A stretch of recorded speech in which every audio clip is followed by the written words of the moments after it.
টি-20 বিশ্বকাপের ম্যাচ খেলতে ভারতে না যাওয়ার সিদ্ধান্ত নিয়েছে বাংলাদেশ ক্রিকেট বোর্ড। উদ্ভূত পরিস্থিতিতে বাংলাদেশের ম্যাচগুলো ভারত থেকে সরিয়ে অন্য কোনো দেশে আয়োজনের জন্য আইসিসিকে আনুষ্ঠানিক অনুরোধও জানিয়েছে বোর্ড। বিসিবি যে এরকম একটি সিদ্ধান্ত নিতে যাচ্ছে সেটি জানা গিয়েছিল আগেই। আজ সন্ধ্যায় এক সংবাদ বিজ্ঞপ্তিতে আনুষ্ঠানিকভাবেই বিশ্বকাপ খেলতে ভারতে না যাওয়ার সিদ্ধান্তের কথা জানিয়েছে তারা। বিকেলে বিসিবির কার্যনির্বাহী কমিটির এক জরুরি সভায় এই সিদ্ধান্ত নেওয়া হয়েছে। সভায় ভারত ও শ্রীলঙ্কার হতে যাওয়া আগামী টি-20 বিশ্বকাপ নিয়ে বিস্তারিত আলোচনা হয়।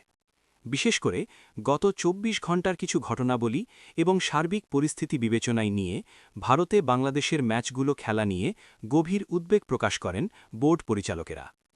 বিসিবির সংবাদ বিজ্ঞপ্তিতে আরও বলা হয়, ভারতের বর্তমান পরিস্থিতিতে বাংলাদেশ দলের নিরাপত্তা নিয়ে জোরালো সংশয় তৈরি হয়েছে।